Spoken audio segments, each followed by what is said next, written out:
try that again. Okay.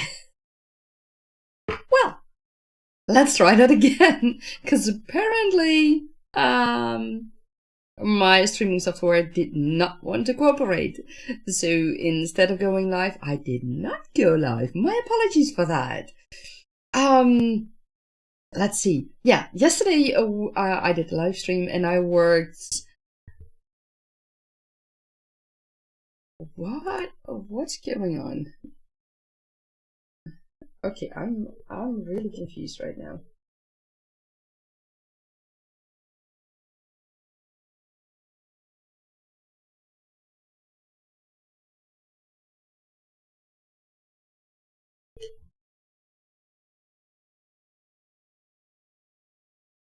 Okay, let me.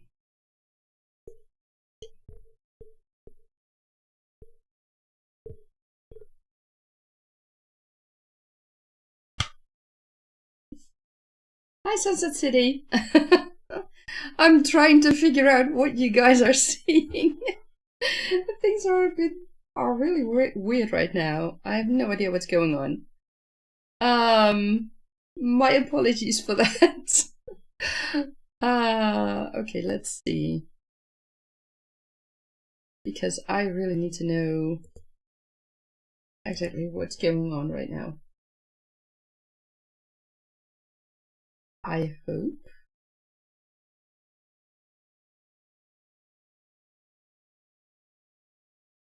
Because I'm seeing different things. That's not good. That's not good. Okay, let's see.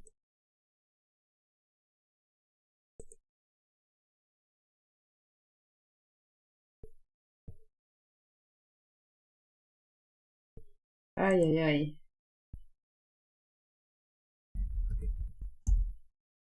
Let's see if this works now. Yes, okay, so apparently a few things are a bit messed up. My apologies for that. So let me start again. Welcome, Sunset City. I hope I pronounced that correctly. That's better. I hope I pronounced your name correctly. And welcome here. I love to see you join. And you say you are currently you're new here and ready to get some writing done tonight. Excellent. Okay, so because I don't know what exactly my streaming software was doing and what my what other things are doing. Yeah, I hope it all works correctly right now. So yesterday I had written in my short story that I was relatively satisfied with the results, but at the same time I felt I had done some info dumping and I wasn't quite convinced that this was good enough. Shall I put it that way? I posted about it in my Discord, in the Fantasy Tavern Discord, and luckily my sparring partner, friend, and admin in the Discord, Dida, she said, you know, it's a first draft, no matter how long your story is, and first drafts are just to get it all in. And then I was like, right, I was so focused on the fact that this is a short story and that it needs to be done that I totally forgot that it's a first draft of a story. It doesn't matter indeed. So I had a completely different mindset than when I write in my main story. So that's one thing that changed. And I talked about the feeling of having written an info dump instead of what I normally do in my main story. And Dida gave me some tips. And I was like, I can do that. I can change that. And actually it will make the story better. And I can, you know, plant some seeds for the main story later on. Even though they are 10 years apart. But that's fine. That's okay. I don't mind that. So that's what I'm going to do today. I will be doing one creative session of 60 minutes because that's just about what my brain can handle. So I'll do that, and I wish you all a lot of fun with it. And yeah, so that's it. It says that you say it's pronounced like she. Okay, so sunset she, sunset she. Is that correct? Okay. And you say, yes, it's so hard for you to turn off your inner editor when you're drafting. Yeah, normally I don't have that issue when I'm writing in my main story. Yeah, I will add lots of things that I see are missing, but that's the details. Since I have post-COVID, I've noticed that I need several sessions before I have everything in the piece that I've written to make it work. I mean, not to make it perfect, but to have all the essential elements in it. I've gotten used to that by now. But I kind of forgot about that when writing my short story. So yeah, I have to get back into that mindset and to make it work better for me. But it's fun. So let's get into our creative session of today. I wish you all a lot of fun with it. Let's see. Here we go. And I need to get that one.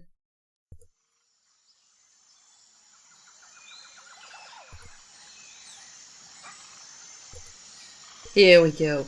I wish you all a very creative session and lots of fun.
And that is the end of our creative session of today. How did it go for you all? I have to say, it went okay for me.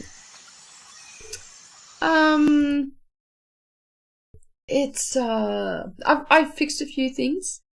I found a few names that I needed, and I was able to transform at least a large part of the info dump that I did yesterday into a conversation that some other characters had, and that in that way I was able to get their feelings, their opinions about two certain characters. And that helps a lot. It also instilled some fear in one of the characters in this chapter. The other character is unconscious, so he doesn't hear anything, so he doesn't know anything.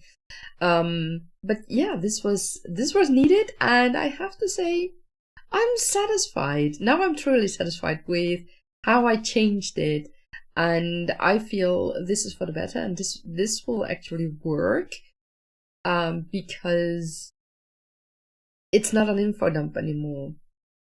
And I have one character who didn't know all that information. He vaguely heard something, so the other two telling him something about that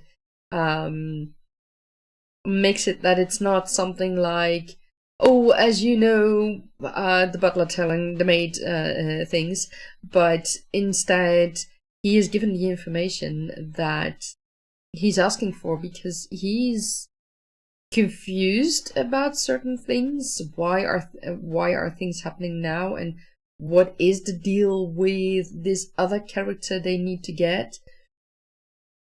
Because yeah, he's a part of that crew, but part of the crew that's in this chapter, but he wasn't really completely informed yet, and now they have to wait, and now he starts asking the questions, so that helps. So yeah, I'm happy with it.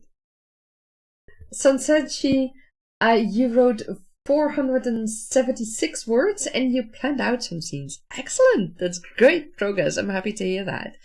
It's always great when you can plot and write. I think that's an excellent combination. Yesterday I talked about it with someone who wanted to know how to start, where to start writing. And for me, it's always a combination of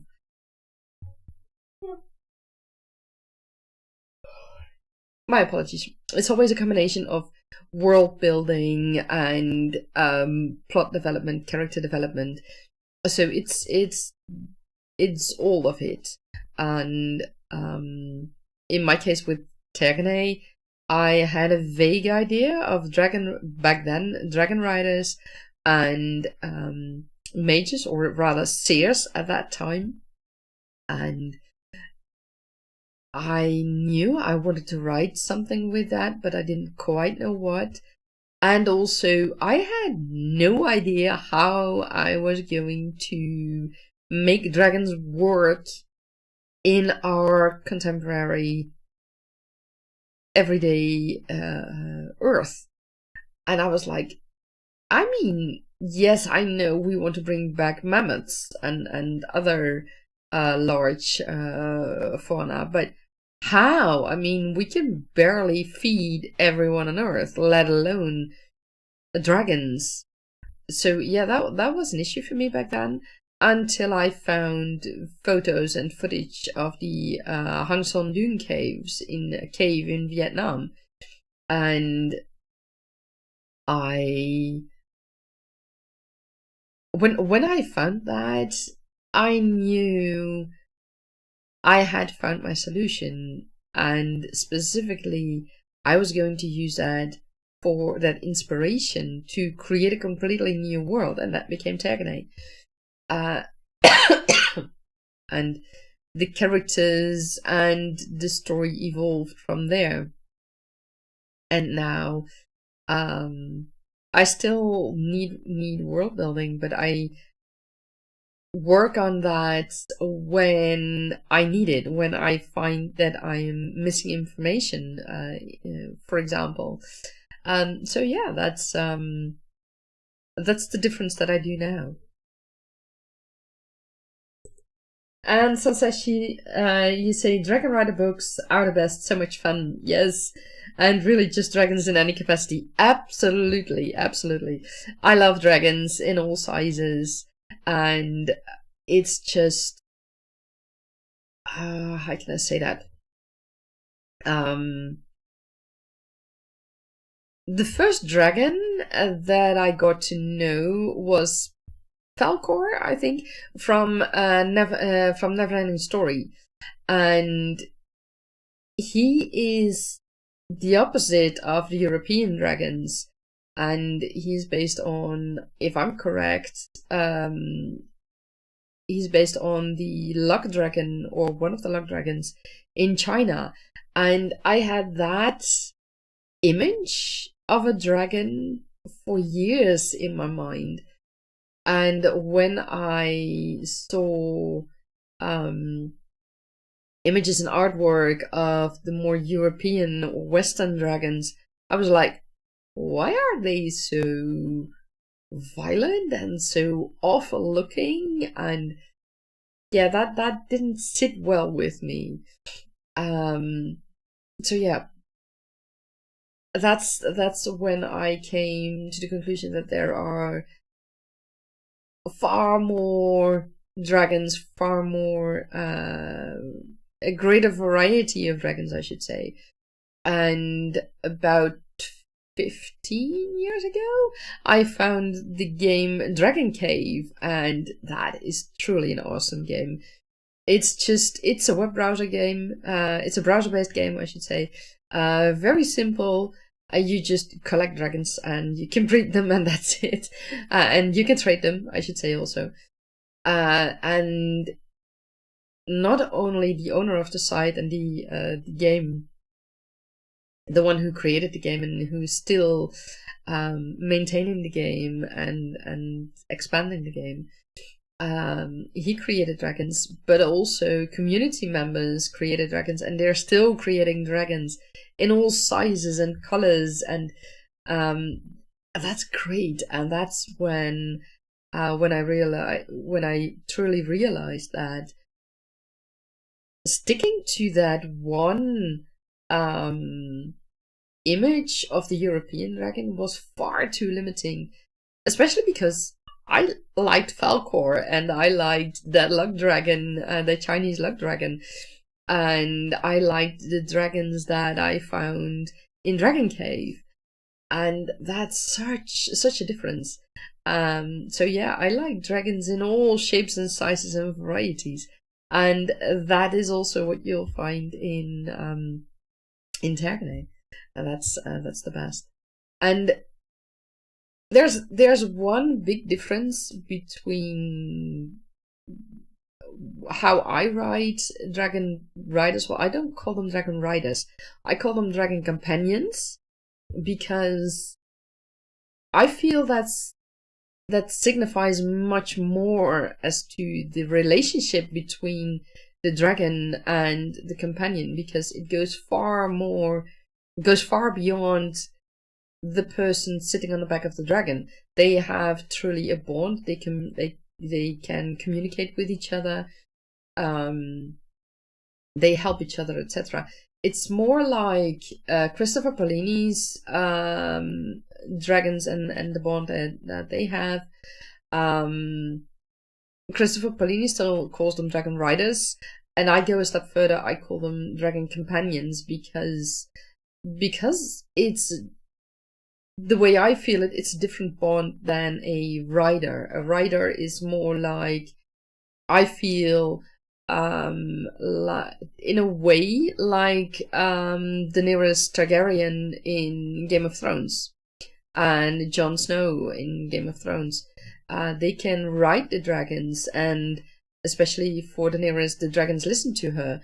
But truly having a bond in which they can communicate on a higher level, and where the dragon is not only communicating, but is also thinking and making plans and things like that. That is the level that we have that I have in Tergane. So that's that's different. Sansashi, you say companions does work well, equals out the dragon with a human character. Yes, exactly. That's what I have in mind. Had in mind when I started with the Tergane Chronicles way back when, and that has never left. That idea, I was convinced it needed to be more than just a writer. So yeah, that's what you'll find in the Tagonite Chronicles, and that's also what you'll find in this short story that I'm writing currently, because we'll have that. We'll see the dragons joining the dragon companions. I just need to find a synonym or something for companions, because right now I'm calling the characters, well, the non-dragon characters, I call them companions, but I also call the dragons companions, so that's confusing. So I need to find another name. I may have found a name, but I want to talk about that with someone who speaks that particular language, because I want to know if it won't be insulting to people who speak that language and who are from that particular culture. I think it's a perfect name, but I want to make sure that I do not insult anyone when I use that name. So yeah. You ask, is it published? No, not yet. The short story that I'm currently writing is going to be a free story that my future newsletter subscribers will get. My newsletter is not yet active because I first want to finish this story and then start with it. And the Tagonite Chronicles is far from ready to be published yet. I decided I want to first write the whole series because from my experience up until now, I noticed that I may write things later on that I need to foreshadow in earlier parts of the story, and I might need to change in earlier parts of the story. And there is so much intrigue and scheming going on, and things that need to come to light at certain moments, that I really need to plan it out, but I also need to make sure that things are still possible. So I decided to first write the complete series, at least the first draft of all the books, and once that is finished, then I can work on revisions and start planning when I want to publish.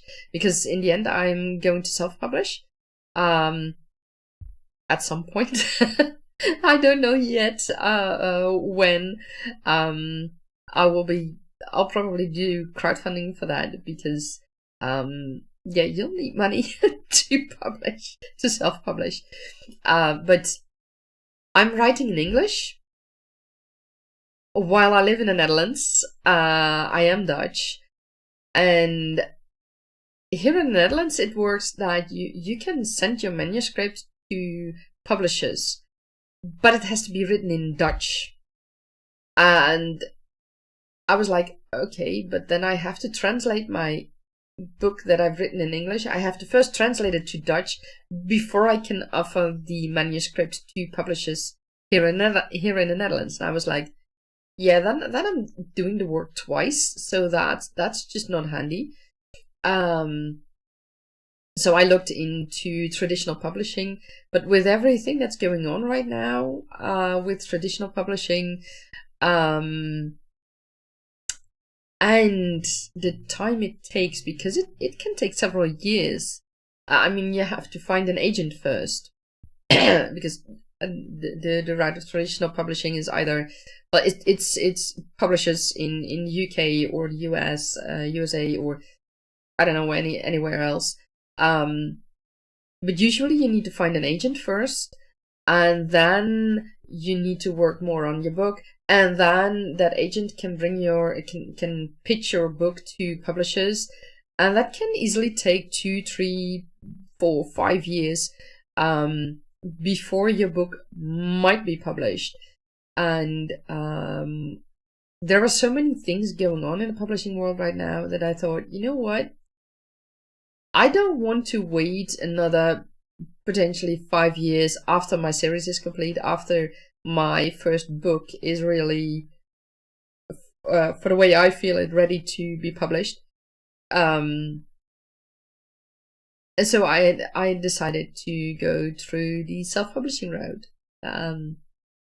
I know that it will take time as well, and it does come with its challenges, but I feel that this is the route for me. And maybe in 5 years' time I might think differently, but right now I feel this is the route for me to take.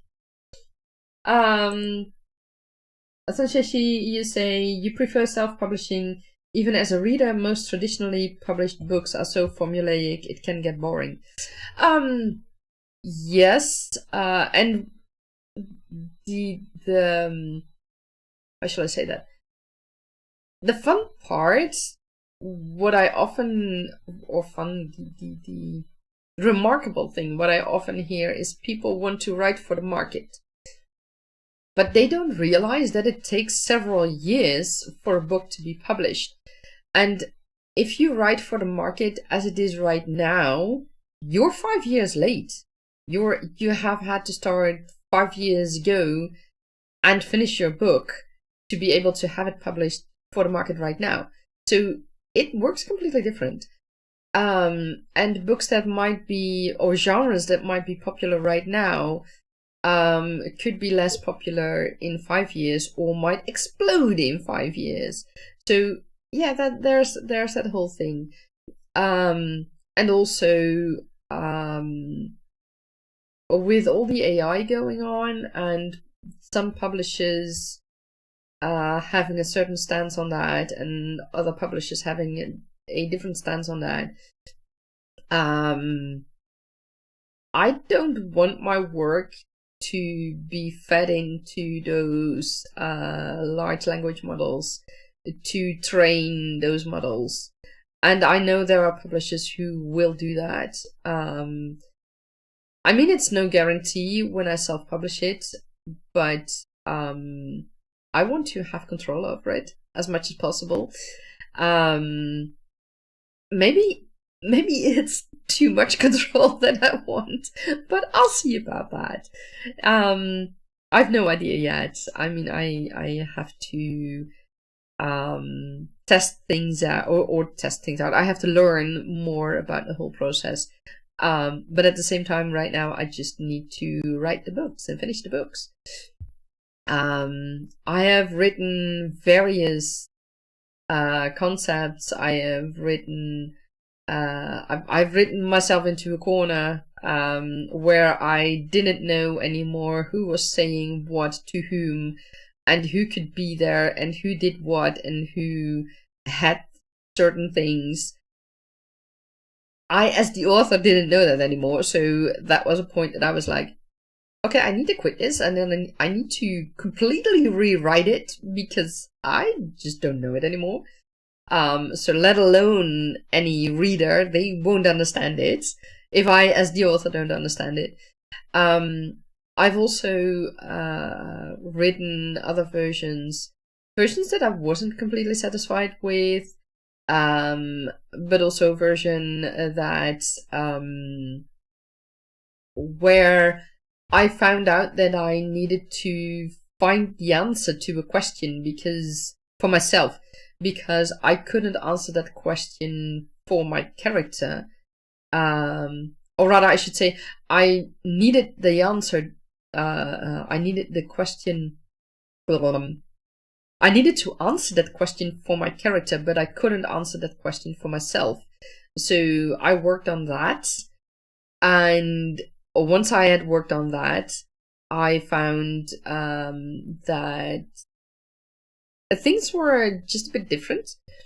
And during that process, I started writing what I thought was the background story for two characters that were initially not even main characters. They were just more side characters. And it was, or supporting characters even. It was, at that moment, it was just to get some info for the main characters at that point. And when I started to write that background story, I was 70,000 words in, and then I realized, okay, this is not a background story anymore, and I need to start thinking differently. Because I realized that that background story that I was writing was actually, in a way, the beginning of the series, and it gave me so much possibilities for intrigue and for story development and for everything that was going on. And I could bring so much more depth into my story, into the Takenade Chronicles, that I knew that this was the right track. This was what I needed to do. So that's how I changed it. And now I'm writing that story, and well, currently I'm writing the short story that takes place 10 years before the main story. But one of those characters is already in it. The other two characters were originally already main characters in the main story. So that's going to be fun. So yeah, it's I'll see how it goes. But yeah, self-publishing, it took a while for me. I had done some research, and I was like, okay, it takes a lot of money, but at the same time, I watched other authors who were successfully self-publishing. I watched their Kickstarters and other crowdfunding campaigns, and I was like, okay, so there are options to do this that doesn't cost tens of thousands of dollars or euros, I should say. So that's when I decided to go through the self-publishing route, because it gives me more control, and I will be sure that my book will be actually published. Because of course that's the biggest question if you go through traditional publishing. You might not find an agent who likes your book, or your agent might not find a publisher who is willing to publish your book. And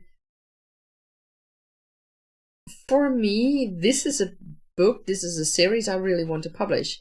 And it might not have a huge audience in the end, but I want to take the chance, and I want to publish. So yeah, that's going to happen.